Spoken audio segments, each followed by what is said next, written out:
All right, good morning. Welcome to the Columbus Chamber CEO Insight Series. I'm Kristyn Bertolo, and I'm Vice President of Business Services here at the Columbus Chamber. We are pleased to continue presenting our interview series, CEO Insights, and I see a number of familiar faces here today and a few new ones as well, so thank you all for joining us this morning. As you enjoy the program, remember you can join the conversation on Twitter using the hashtag CEO Insights. Our business services are supported in part by all of our event partners, and I will take a few moments to recognize these businesses.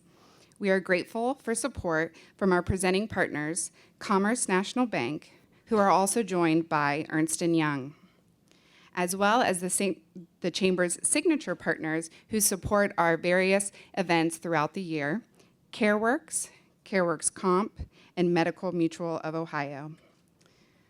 The CEO Insight series also enjoys the support of other companies, allowing us to feature business leaders, and they are recognized on the screen. Thank you to all of those as well. We are so honored today to have 10 TV news anchor Kristyn Hartman leading today's interview, and she will take the stage momentarily. Now, to help us get to know our featured guest, I'd like to introduce Frank Gorey, partner at Ernst & Young and presenting partner of the CEO Insights series. Thanks, Frank. Thank you. Good morning. How y'all doing this morning? It's nice and early, isn't it? Everybody get some coffee? Well, thank you, Kristyn. I appreciate it very much. You know, it's a pleasure for me to be here and represent EY today.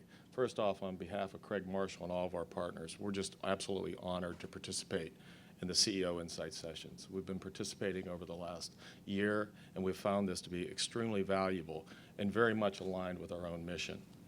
The CEO Insight session and the Chamber, what they're doing here, you know, it's about making our community better and making all of us better in the process. I'm not going to spend too much time talking about EY and the Chamber because I think we have just an outstanding guest today with us. You know, Nick, we are, you know, when we look around the Columbus community, we are absolutely blessed by just some extraordinary companies and extraordinary CEOs. Nick Akins is one of them.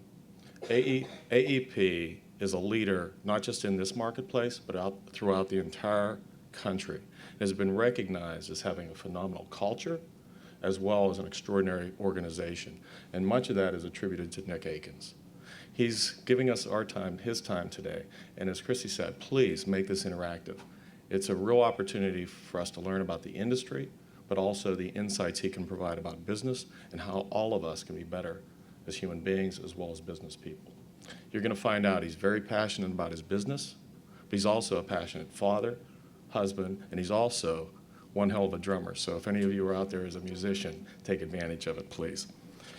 As Kristyn said, we also have Ms. Hartman joining us today, we get to watch every night on the news, and she not only entertains us, but she brings the world to us every night. So please, come on down, Ms. Hartman. Nick, come on down, please. Let's welcome them.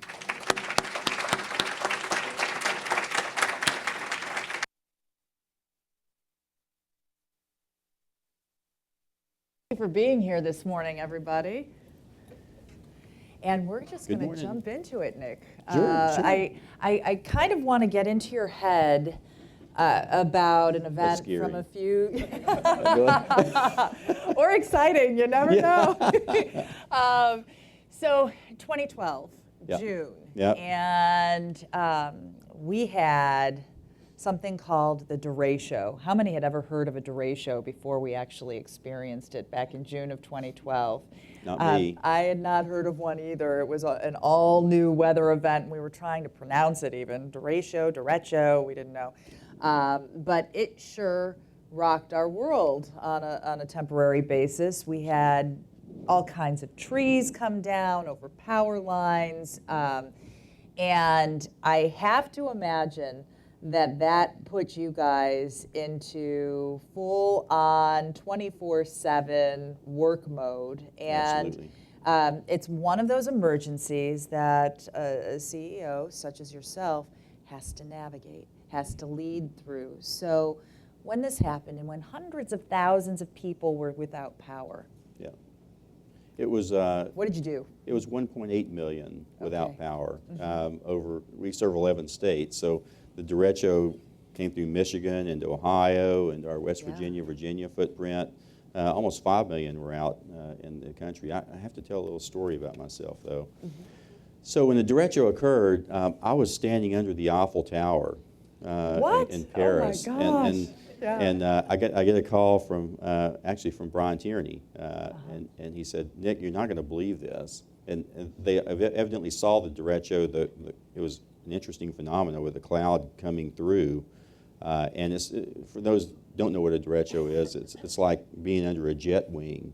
In a jet flying very low, and the velocity of the air is so immense that it just tears everything up along the way. So it's 500 miles wide, moved about 500 miles an hour.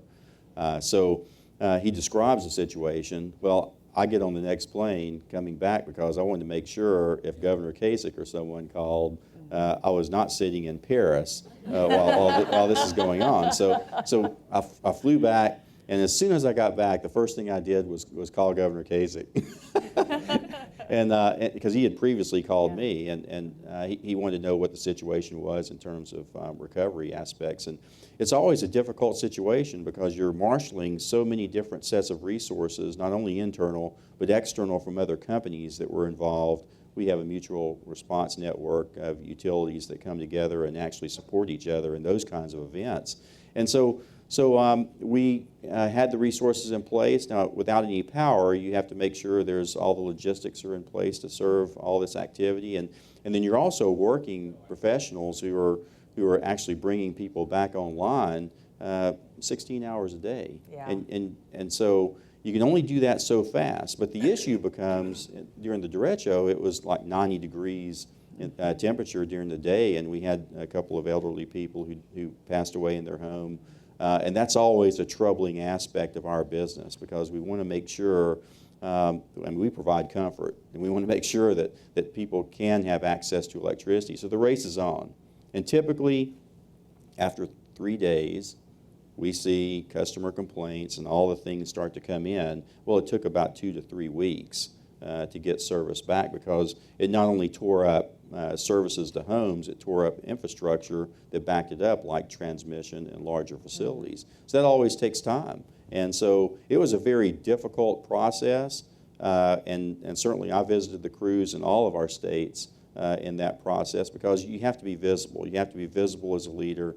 You've got to be out there and be part of the process. And our business demands that. I think for CEOs today, you really do have to be focused on your business and not be, a world traveler all over the place doing different things from a statesman standpoint as opposed to being focused directly on your business. And I think it's just an important aspect of what we do. But it was a challenging situation. We learned a lot from it. And then subsequently, Superstorm Sandy was a significant event where we provided resources that the whole federal government, along with us in the industry, were able to work together on that and learn so much about restoration of service. Sure.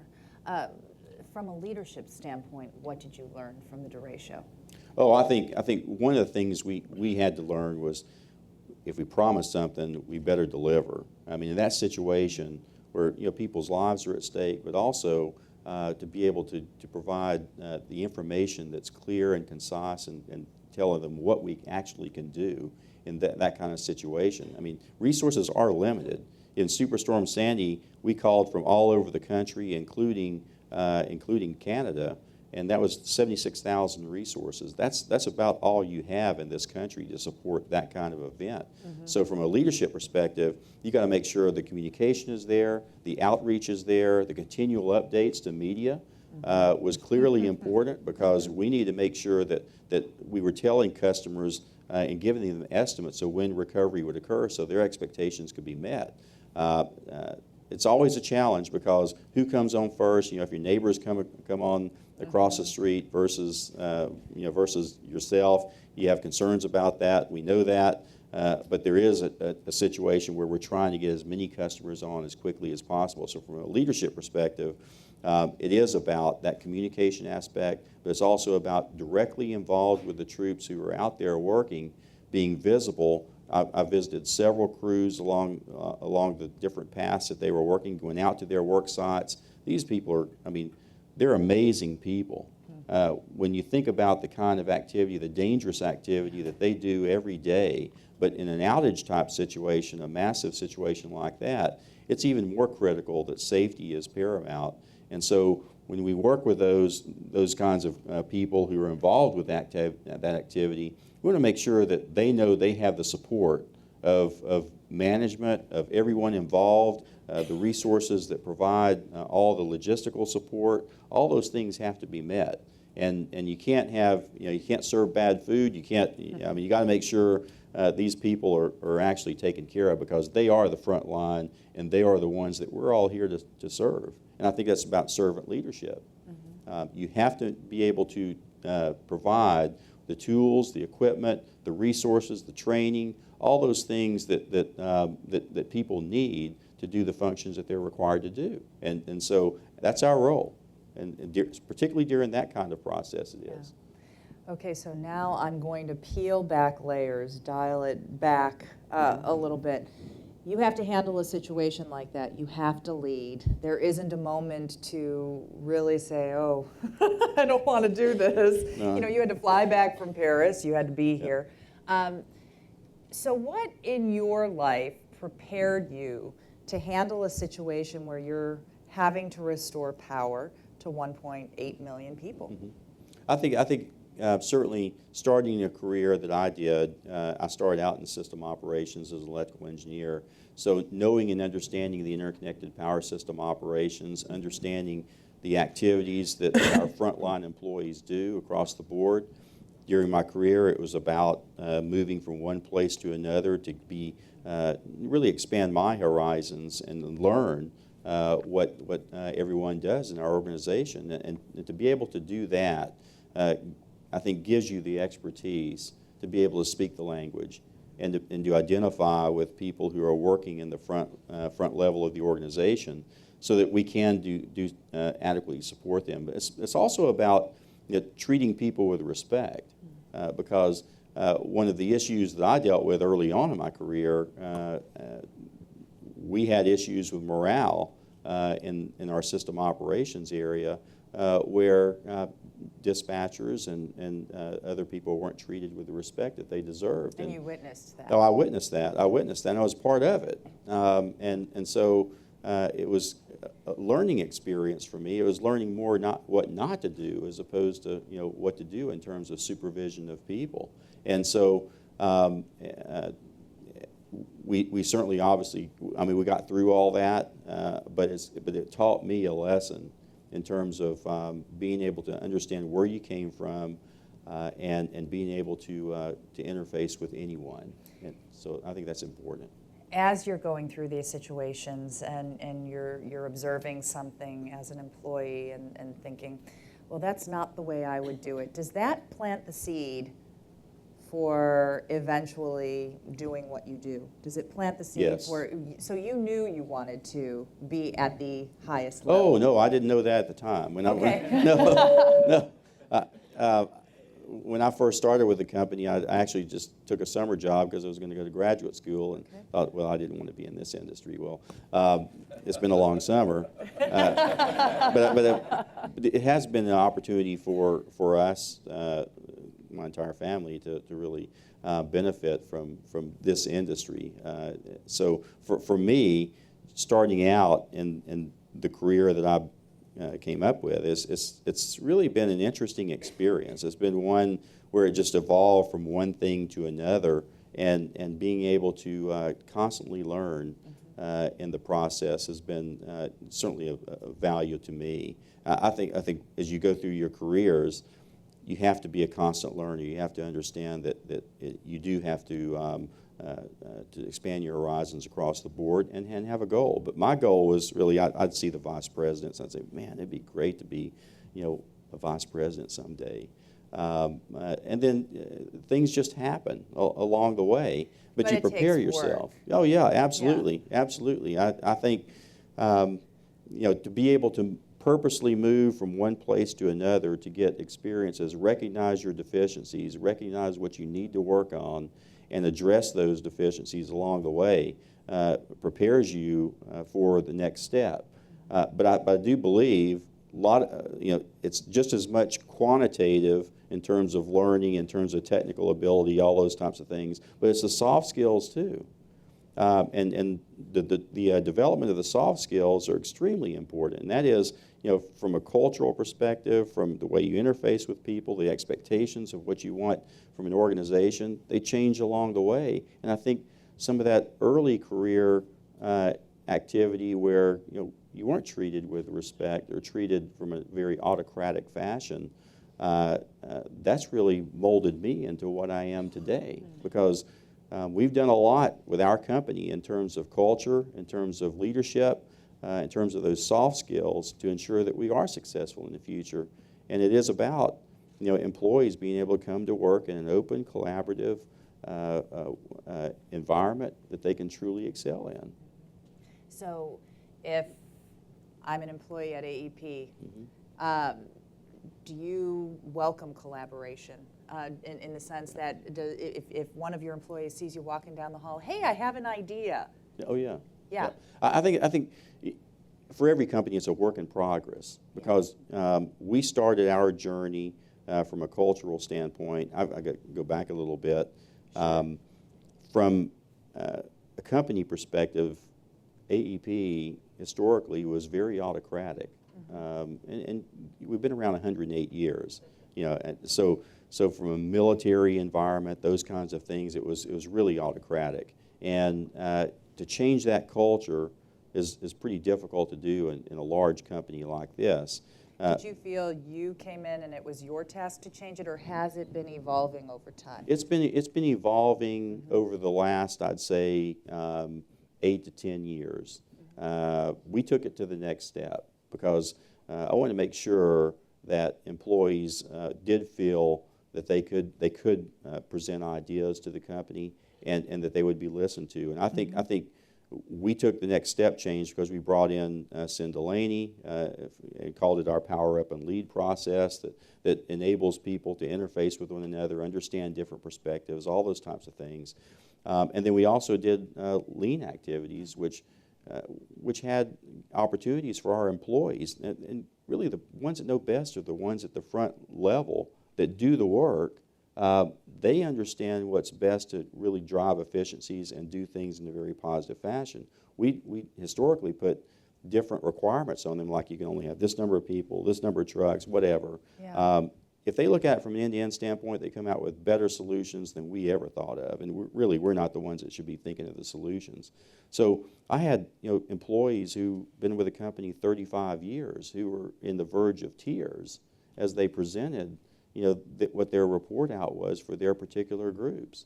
And you don't see that very often. And people would come to me and say, Nick, I was thinking about retiring from this company because I just couldn't take it anymore, and now I'm not. And those are the kinds of things that you want to hear. Mm-hmm. And initially, when I took over Generation, there were a set of employees who were working on some technology, but it was a first of its kind technology.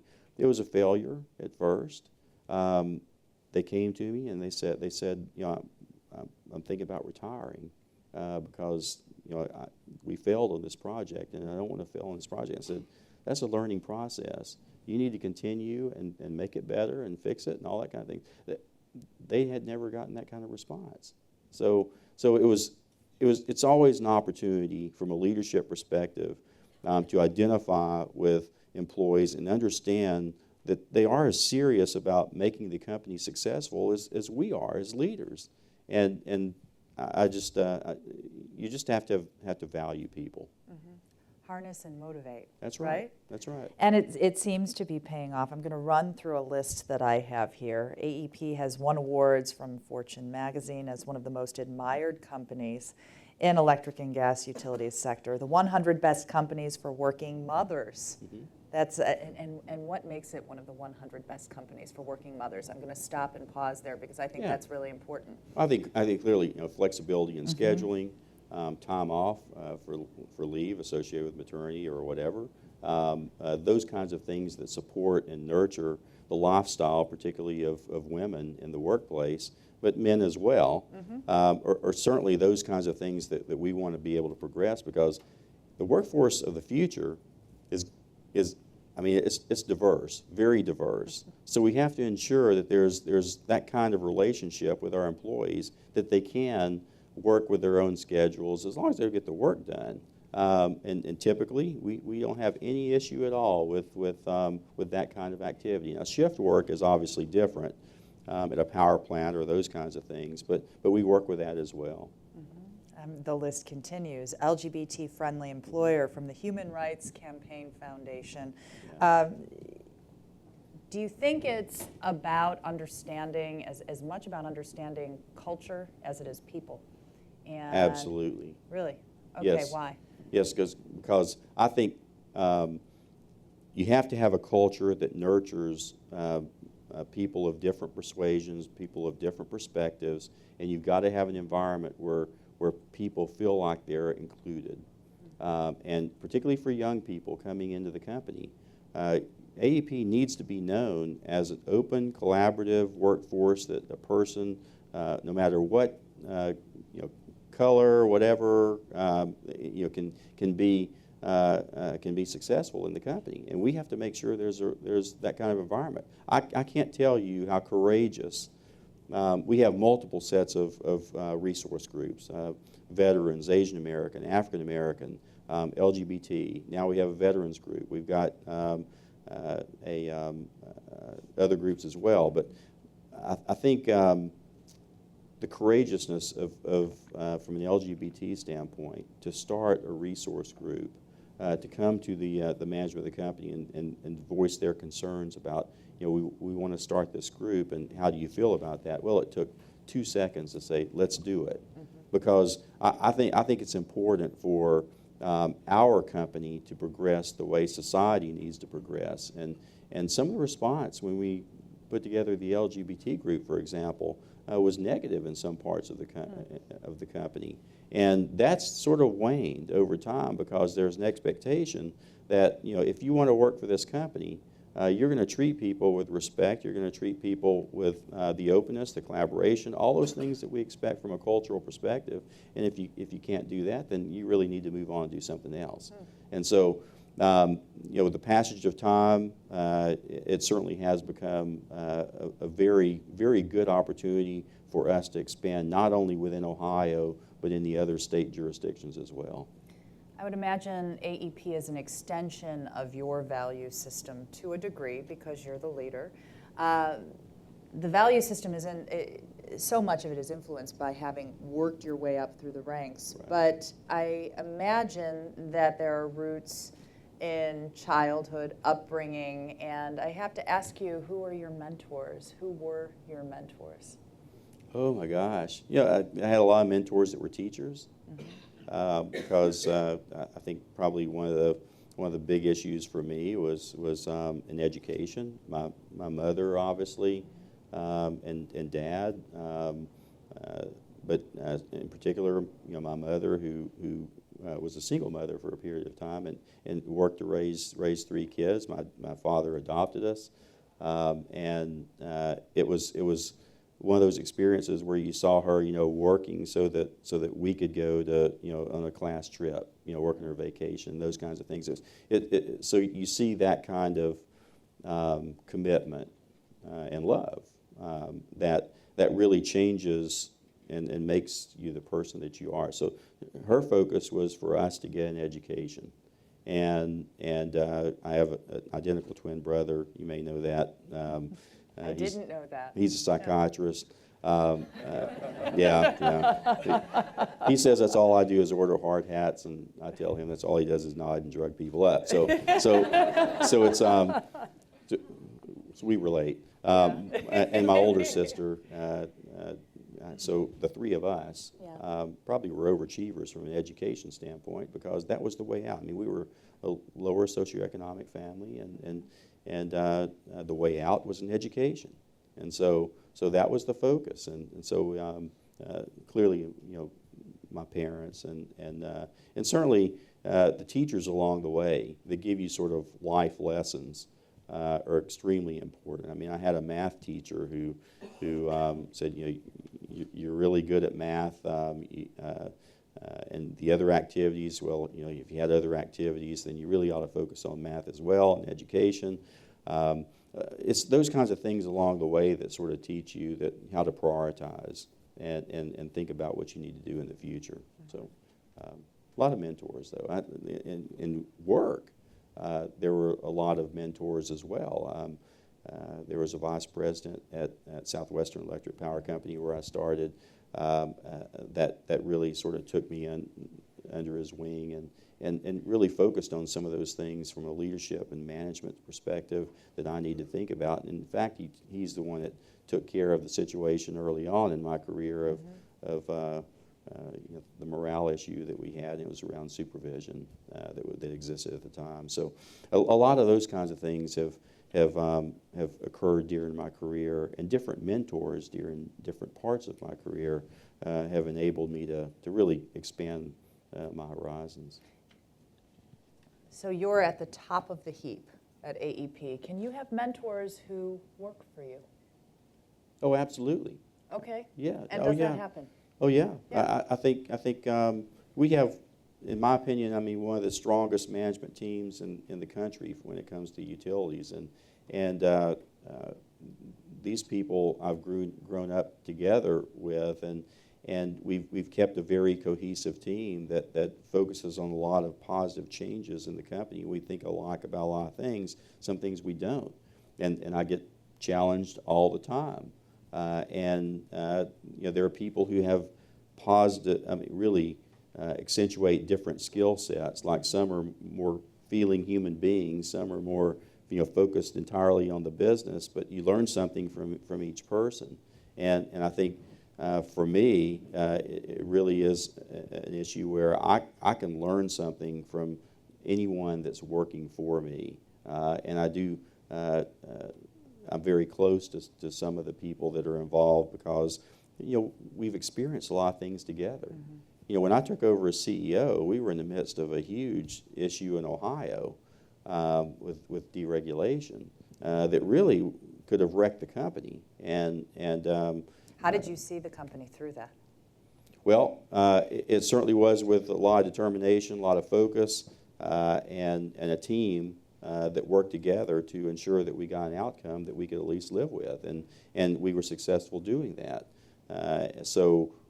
It's in those areas of adversity, where the team gets even closer. Yeah. And I think that's what I've benefited from, and those people on that team are clearly mentors for me. And they'll stop and tell me, Nick, you're doing something stupid, or and that's fine. And you keep an open ear about that. No, sure, because we're all there to make each other better, mm-hmm. And I think that's probably part of the process we're trying to drive throughout our entire organization. It's not about the once a year performance review or anything like that. It's a concurrent, and it's a process that you live through where you're constantly being very objective about what it takes to be better as a leader, as a person, as an employee or a team member working on a particular project. So, and I have to practice what we preach. All right, I'm going to ask you a couple of questions related to practicing what you preach. Mm. So, in terms of, and this is a topic that comes up a lot. How many of you have at some time or another discussed work-life balance? I know I have. Yeah. So I'm assuming you work some long hours. Mm-hmm. Okay, give me a typical day. Oh, well, Is there a typical day? A typical day, typically it'll be, here's what happens with me. Each person has to find their own sort of sense of balance. And one thing I did when I became CEO was told the board that if I travel quite a bit, 2/3 of the time I'm out of the office somewhere, and if it's a convention or something I'm speaking at where spouses are invited, I certainly pay for it, but my wife goes with me. because otherwise, I wouldn't see her Yeah. very often at all. And the board certainly supported that. So that's one way. The other way is my two sons. I'll usually contact, whether it's 30 seconds or 30 minutes every day, just to see what's going on, and they'll call me. And I think you have to stay with those connections all the time. With work-life balance, typically my week is Monday through Friday is morning, noon, night. I mean, it's pretty well locked up. Sometimes Saturday, I try to keep Saturday open. That's really sort of my off and unwind to watch college football or whatever. And then Sunday afternoon start ramping back up in preparation, because typically I don't know what my schedule is. They give it to me the day before and give me a package with all of the information, and I look at that, and it's just doing homework, and then go in the next day and get it done. So, and then traveling all over the place. I can be in Washington, Dallas, and back in Michigan in the same day. Oh, my. So that happens quite often. Because we have to get around the system. We serve 11 states, as I mentioned earlier, but there's always issues in Washington and other things they have to deal with, so from an energy policy perspective. Okay, so we know there's work, and then there's the life balance. Yeah. And Let me follow up on that. Sure. Yeah, sure. so work-life balance, okay, so I also play the drums. That's what I was going to ask you about. Yeah, I think that's cool. And that's so. always a release. I have an acoustic set and I have an electronic set. The electronic set I can play at midnight and it doesn't bug anybody.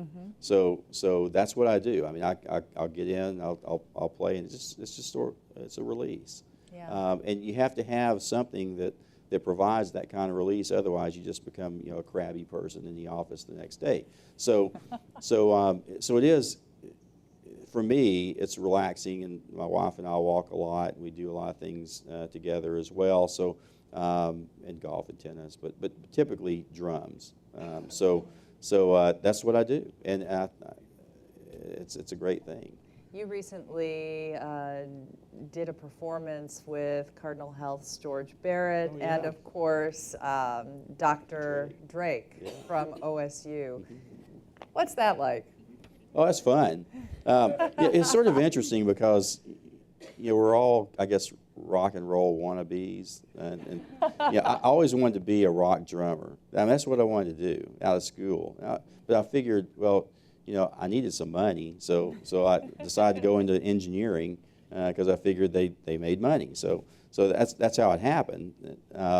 Still a rock drummer at heart. Well, George plays guitar, keyboards, sings, a very talented individual. Dr. Drake plays guitar, and certainly he's very talented as well.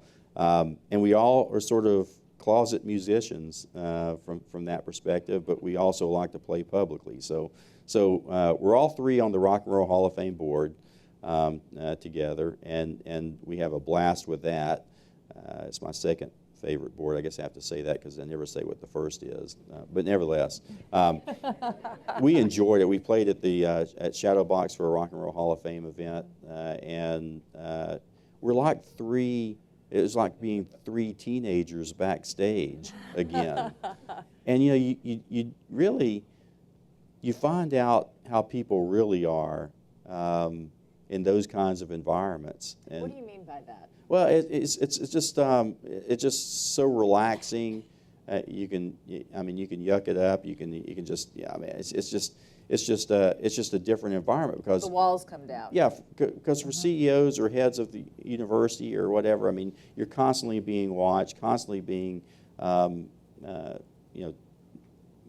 the public eye Sure. in many respects, and in that event, we were just sort of the hired help, but we enjoyed it. Now, Shadowbox, I play in another band that we just did one for the Operation Feed. We do that every year since 2004. We netted out $75,000 for Operation Feed, which is great. But And I always thought, well, you sort of get by depending on how much people drink along the way.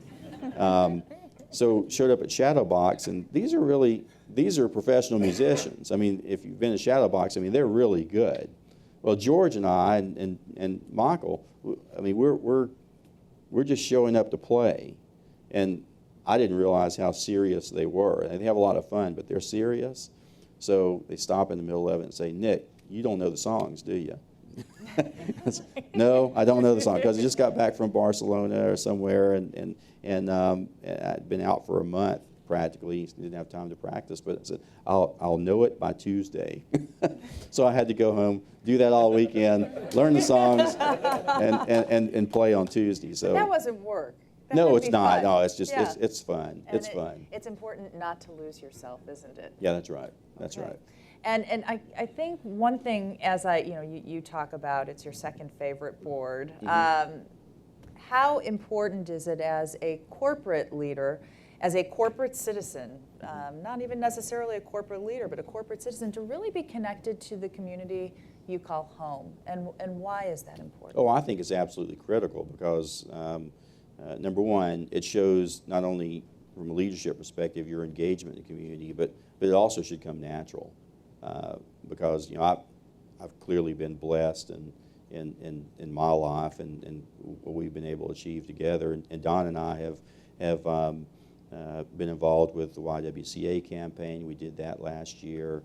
We did the United Way campaign as well.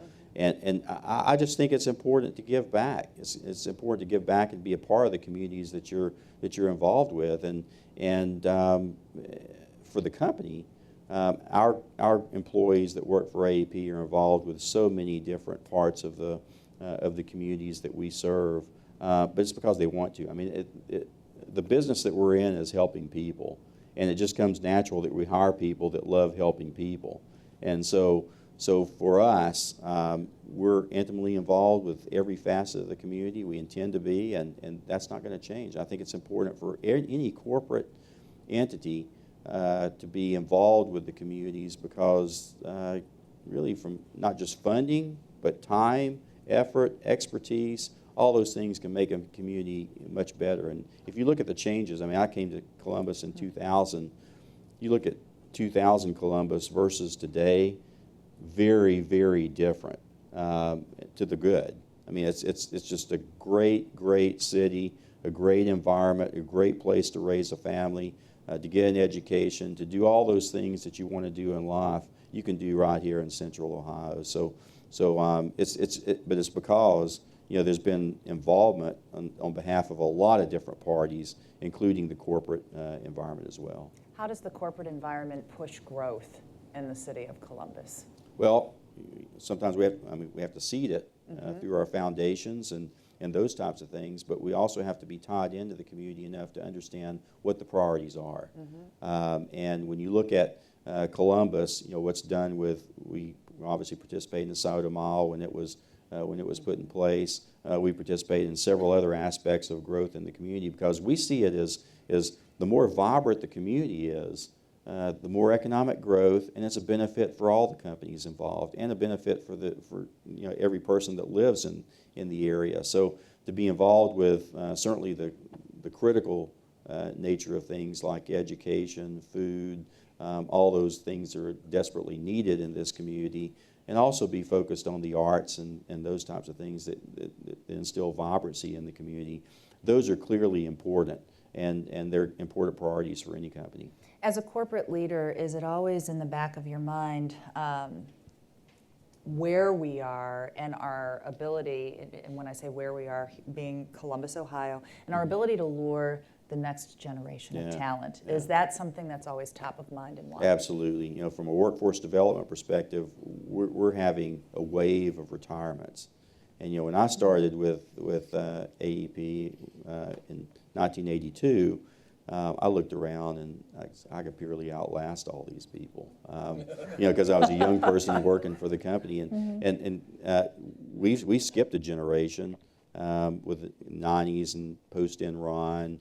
Not much hiring was occurring at that point in time, so it's critically important for us to have young people who are ready, willing, and able to work for the different functions we have, and see a vibrant community like Columbus. And I know many of you have seen this. The younger population in this community is really taking off. And it's great to see, because not only do you have one of the largest education systems in the country, if not the world, in this, and I'm not just talking about Ohio State, you know, the Columbus State and Otterbein and others, you have a fertile ground for the development of people resources to make a lot of things happen in this community in Central Ohio. We're certainly blessed by that. What we have to do, though, is nurture everyone along the way, and that's why, you know, we have our Credits Counts program that we put in place that focuses on middle school students through STEM-related activities through high school, and dual curriculum access into Columbus State, focused on the urban settings within Columbus, so that we can make sure that there's a diversity of employees, potential employees who are ready and have the skills to do the jobs that are necessary. That's a great news story, by the way. There is no question. We've put throughout our territory, we put $5 million into Columbus. We put $10 million across our service territory into this particular type of function to ensure that we're developing kids. Because if you can get one child who is in an environment that is not conducive to an education, if you can capture their imagination through STEM-related activities and nurture that process through high school and into college, and whether they go 2 years or 4 years or whatever, or just at the end of the high school career, have a STEM-related type of activity and a certificate where they can go and get a job, you've changed not only that person, but you've changed generations. And I'm pretty passionate about that because it changed for us.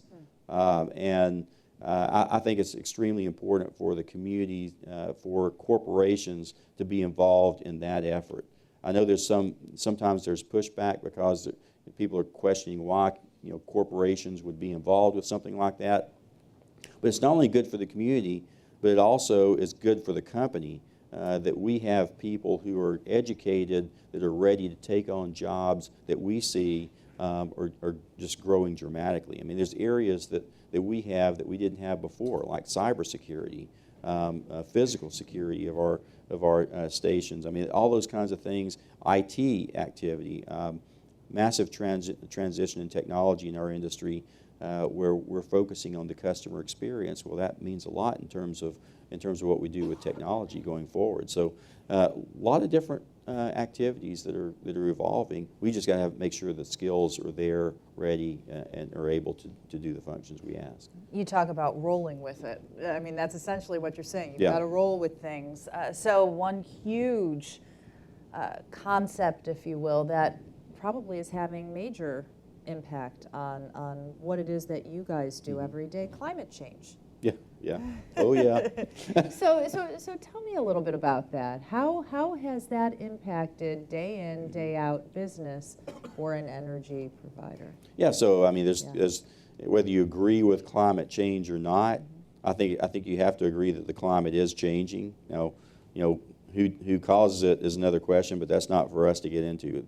The issue is the climate is changing, and we have to make sure that systems are more resilient in terms of not only equipment itself, but also in terms of recovery aspects. We need to make sure that we have different skills and abilities associated with recovering faster. Those are things that have certainly changed our way of thinking, because, you know, we hadn't heard of a derecho before. Certainly hurricanes and earthquakes on the eastern seaboard were somewhat unusual. Now we have droughts and other things that are occurring. So we've got to make sure that we're able to respond in a credible fashion. That means systems, people resources, technology needs to be put in place that we can react more quickly. And so from a climate change perspective, not only from that perspective, but also from the resource perspective itself. We have been, AEP is probably and has been the largest coal consumer probably in this hemisphere. That's changing now. We retired 25% of our coal fleet. We're replacing that with natural gas, renewables, energy efficiency, cleaner energy technologies, and that's the wave of the future. Distributed generation clearly is an important aspect, whether it's utility scale solar, rooftop solar. Those are things that are changing our way of thinking. I mean, historically it's been around what next central station generation resource are you going to build? You know, some large coal-fired generation, large natural gas, whatever, nuclear. And for us, the transition is really around technology. I mean, would you make a 60 or 80 year investment based upon how quickly technology is moving today? Well, my bet's on technology. That's not only from bidirectional information flow of our systems, which has historically been one way, you know, from generation, transmission, distribution, and we send you a bill. Well, that's not really the wave of the future, and we have to think about it in terms of bidirectional flow of information, not only with our customers, but also with the systems themselves, and that's changing the nature of how we operate the grid. So the President's Clean Power Plan is certainly one that I think many people were surprised that AEP's response was, we see it as an opportunity. We encourage the states to look at these requirements from the Clean Power Plan and come up with a plan. Now, if they can't meet the plan, then we've got to go back to the EPA and have discussions. But instead of just saying no, the industry is already making a transition. We've reduced our carbon emissions in 2005 by 21% already. We're continuing that process, and we need to make sure that that comports with what the Clean Power Plan's objectives are. How does AEP play in the political world? Because you don't operate in a vacuum. You are part and parcel of a discussion where there are warring factions. Yeah. So Yeah. how do you do that? Yeah, it's difficult. I mean, it's difficult for any business, but in our business where you're trying to make long-term investments, I mean, this industry spends over $90 billion a year in capital. It's the most capital-intensive industry in the United States. AEP spends about $4.6 billion a year in capital. And so you make these kinds of long-term investments, and meanwhile, you have two parties that are vacillating back and forth in terms of what to do or doing nothing. We've got to make sure that we navigate through that. It is frustrating because in many cases they're fighting a different war, and we're trying to get through and make sure that we're making credible investments that are as efficient as possible. So I always say, feel like I'm on that ride at Disney World, the Pirates of the Caribbean. So we're on that boat in the middle, and the pirate ships are shooting across at each other. We just hope we don't get hung up in the crossfire and can make it through. And it is a challenging situation. I mean, you upset people at times because they have their own fights they'd like to have to make the other party look bad or whatever. But we can't afford to do that. We have to have clarity and consistency to be able to invest in a fashion that mitigates increases in cost to our consumers. So it's a very difficult proposition. And you've had discussions with the president about this. Oh yeah. We've had several discussions with President Obama. One was post-Superstorm Sandy, focused on how we can make the federal government work together better with the industry on dealing with those kinds of national events. And actually this administration has done a great job at working with the industry in that regard. We've had conversations obviously about the Clean Power Plan and about the ozone and all the other environmental things. Matter of fact, at the Business Roundtable, I chair the Energy Environment Committee for the U.S. Business Roundtable, and I asked the president about the ozone rules that just came out, and he said, "Nick, I know we're at different places on the Clean Power Plan, but the ozone's not my fault." So he went on into the answer. We talked afterwards, and I said, "You might be surprised, but we see the Clean Power Plan as an opportunity." And I said, "There's always hope." And he just laughed and walked on. We've had a lot of conversations, and I think we've been successful. And if you look at initial rules that come out from administration to the government to final rules, we've been successful, very successful, in mitigating the impacts to ensure that all facets of an issue are dealt with. Okay. And you know, we joke a little bit about your interaction with President Obama, but seriously, as the head of AEP, does it weigh on you about the state of the world and the environment and leaving a better environment for your kids and your grandkids?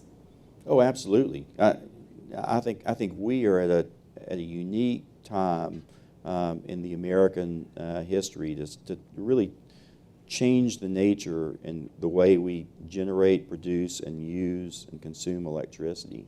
Not just electricity, but energy in general. We have technological changes that are occurring now that haven't been available to us in the past. I mean, AEP certainly we just invested in energy storage, an energy storage company, to focus on battery technologies and really the implementation of those technologies in the grid itself and with consumers. And so these are areas with solar, with certainly wind power, renewables, and big data. Big data is a huge issue for our business. We're in a consortium here in town with other large companies to focus on big data solutions. Those are key areas for us to optimize and be as efficient as we can with the grid. This country is in an amazing position. I mean, you look at the amount of natural gas being produced because of shale gas activities.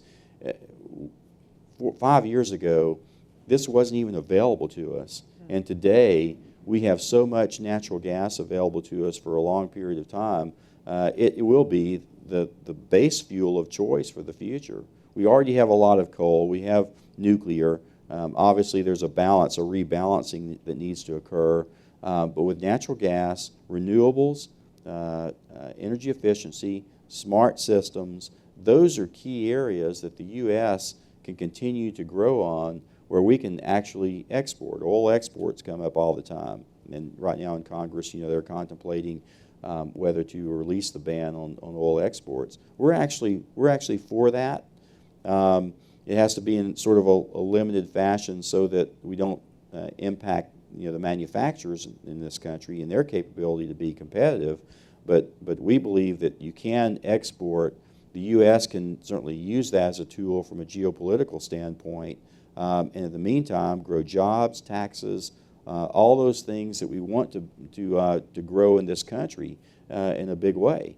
And have a balanced energy portfolio that includes everything that mitigates risk for consumers in the future. We can't depend on one resource or another, and it's sort of like you buy stock or fuel or anything else. You have to have a balance, and that balance is clearly an opportunity for the U.S. to lead the world and focus on those other issues around the world that we need to be focused on.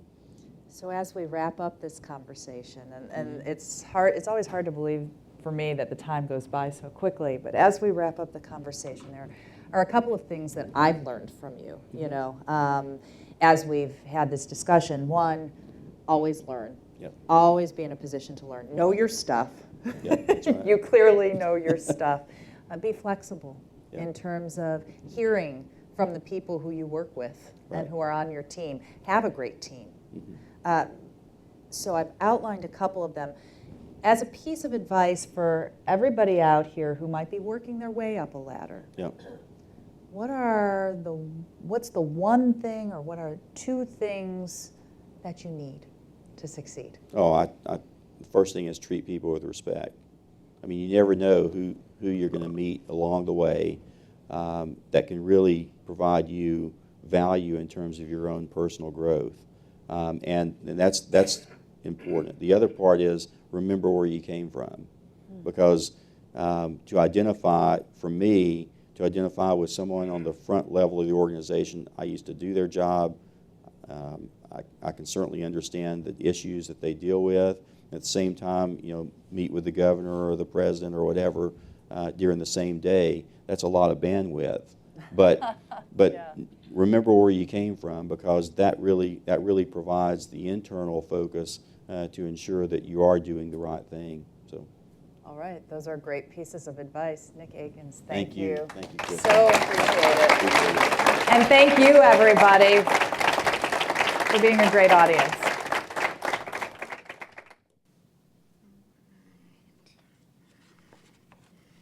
So thanks everyone once again for joining us today, and definitely a special thanks to both Nick and Kristyn. That was wonderful. It's always so exciting to hear the stories behind the stories, so we really appreciate you taking that time. For all of our guests, you are going to be receiving a survey, so we hope you will just take a few minutes later on today to fill that out. We really always appreciate all of your feedback so we can continue to put on these events and improve what we do. Also, save the date now because our next CEO Insights is scheduled for Wednesday, December 2nd. Registration is already up on our website at columbus.org. We will be featuring Cameron Mitchell, president and founder of Cameron Mitchell Restaurants, and we look forward to this engaging interview with him, and also, just getting an update on the hospitality industry. So seating is very limited, so we hope you do register soon. And thank you all again for joining us. Have safe travels back to your office, and we hope to see you soon. Thank you.